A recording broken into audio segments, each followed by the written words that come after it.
L'éclipse solaire totale a plongé certaines régions d'Europe dans l'obscurité. Cet événement rare a attiré des foules à l'extérieur. Les lunettes spéciales pour observer l'éclipse se sont vendues comme des petits pains et de nombreuses personnes se sont même rendues en Espagne, au Portugal ou en Islande pour y assister.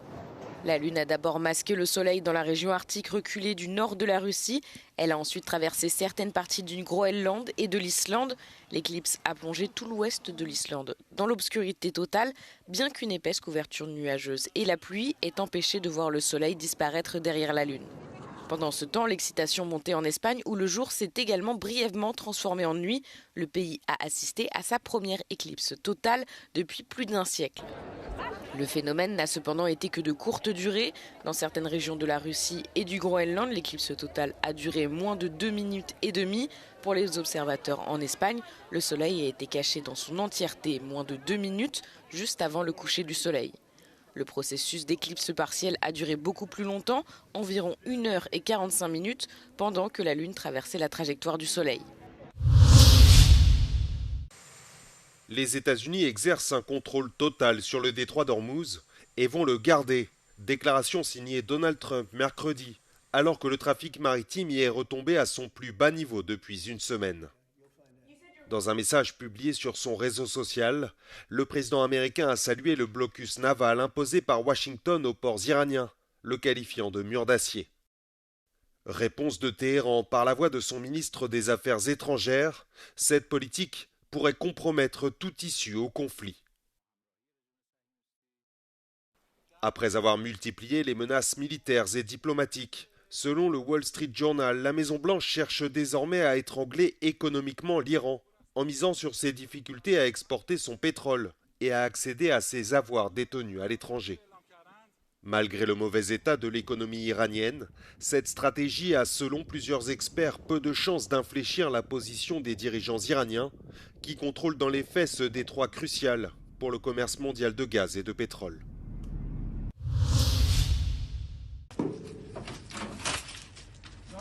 La Russie a lancé 133 drones contre l'Ukraine dans la nuit de mercredi à jeudi, visant 15 localités à travers le pays. Ce jeudi, une frappe de drone russe a touché un train de passagers dans la région d'Odessa, faisant 2 morts. Les victimes de l'attaque sont 2 membres de l'équipage, le conducteur du train et son assistant. Aucun passager n'a été blessé. Dans un message publié sur X, Volodymyr Zelensky, qui a précisé que des centaines de personnes se trouvaient à bord du train, a accusé la Russie d'avoir délibérément pris pour cible la locomotive, tout en sachant que le train ne transportait que des civils. Moscou a également ciblé des infrastructures portuaires dans le district d'Izmaïl, toujours dans la région d'Odessa. Le bilan humain ne cesse de s'alourdir en Ukraine. Selon un récent rapport des Nations Unies, au moins 437 civils ont été tués et 2610 ont été blessés en juillet, soit une hausse de 30% par rapport au mois précédent et de 70% par rapport à juillet 2025. De son côté, l'Ukraine a également intensifié ses frappes contre les infrastructures stratégiques et militaires russes ces derniers mois. Jeudi, toujours, une attaque de drones ukrainiens a touché une importante raffinerie de pétrole du Boshkortoston en Russie, provoquant un incendie sur le site, selon des médias ukrainiens. Le président russe Vladimir Poutine se rend pour la première fois dans les îles Kouriles, situées à l'extrême est de la Russie. L'archipel est cependant également revendiqué par le Japon. Tokyo exprime de vives protestations. Le chef de la diplomatie japonaise, Toshimitsu Motegi, critique cette visite, soulignant que ces îles, que Tokyo appelle les territoires du Nord, appartiennent au Japon de plein droit, tant d'un point de vue historique qu'au regard du droit international. Les médias d'État russes ont diffusé des vidéos montrant Poutine sur Iturup, la plus grande des îles contestées, en visite dans une école, un hôpital et un complexe de transformation du poisson où il a dégusté du caviar. Cette escale du dirigeant russe fait suite à une brève visite à Sakhalin, une île russe voisine où la marine menait des exercices. Poutine y a tenu une réunion consacrée à l'assurance de la sécurité des frontières orientales de la Russie. Ces îles, riches en ressources minérales, ont pris une importance stratégique croissante pour le Kremlin. L'archipel abrite des bases militaires et des zones de pêche. La dernière visite d'un chef d'État du Kremlin sur ces îles remonte à 2010 et avait été effectuée par le président de l'époque, Dmitri Medvedev.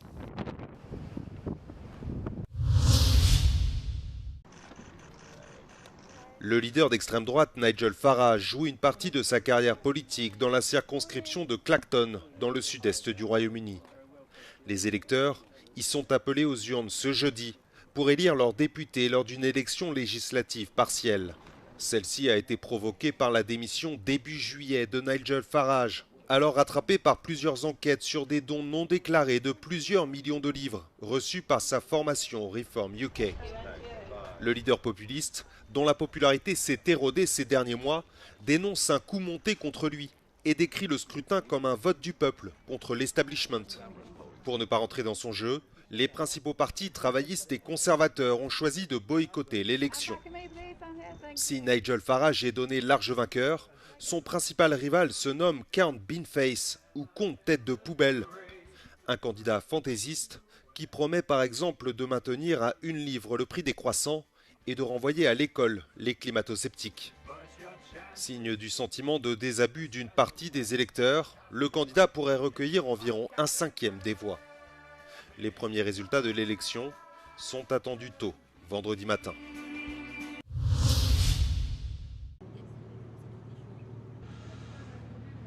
Une grande partie de l'Europe occidentale est à nouveau en proie à la canicule ce jeudi.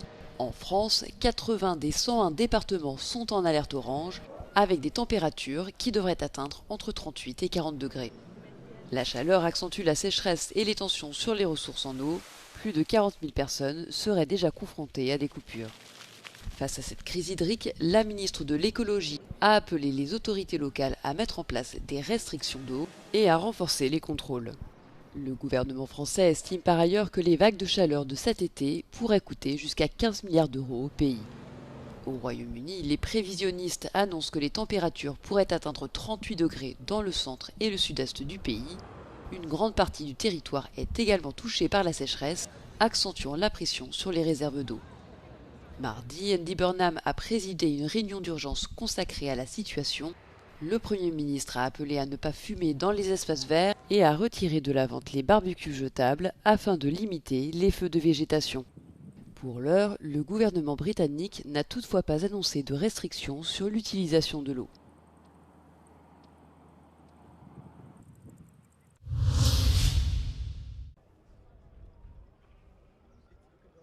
Rester debout 8 heures par jour sur un site archéologique sans ombre ou assurer une visite guidée en ville sous plus de 40 degrés, alors que l'Europe fait face à des températures records, les guides touristiques sont en première ligne face aux vagues de chaleur et alertent sur leurs conditions de travail. L'été dernier, un guide de 56 ans est décédé après s'être évanoui alors qu'il faisait visiter le Colisée à Rome sous une chaleur torride. Cet après-midi, je vous en parle même pas. On a été à Pérouges, qui est une petite ville médiévale là, qui est au nord-est de Lyon, et il fait plus de 40 degrés au soleil, enfin, c'est assez compliqué. Si les guides indépendants peuvent demander d'annuler ou de reporter la visite en cas de forte chaleur, pour ceux qui travaillent pour des intermédiaires, la marge de manœuvre est souvent plus limitée, les excursions étant parfois réservées longtemps à l'avance. La plupart du temps, on travaille pour une agence, un tour opérateur, un croisiériste, enfin, ça peut être très varié, comme je disais avant. Et là, c'est eux qui choisissent, très clairement, et la plupart du temps, c'est pas annulé. Mais ça arrive. Certains guides tentent d'adapter leur visite, remplacer une excursion à vélo par un trajet en bus ou une visite à pied par celle d'un musée climatisé. Des ajustements également destinés à protéger les touristes, souvent âgés de plus de 60 ans et parfois particulièrement vulnérables à la chaleur. Thémis Alvansi Stringer, guide à Londres et membre de la Fédération européenne des associations de guides touristiques, plaide pour un élargissement des horaires d'ouverture de sites afin de permettre des visites tôt le matin ou en fin de journée lorsque les températures sont plus supportables. And I know that in Greece, a lot of museums and open air sites open very early in the morning, and they remain open until 8, 9 o'clock in the evening. So people can visit at times which are more comfortable rather than in the midday sun. La guide préconise également davantage d'espaces ombragés pour les groupes, notamment dans les files d'attente, ainsi que la distribution de bouteilles d'eau, l'installation de fontaines publiques et de brumisateurs.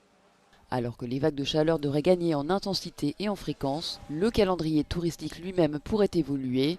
Certains voyageurs pourraient ainsi privilégier des séjours en mai ou en septembre plutôt qu'en plein été.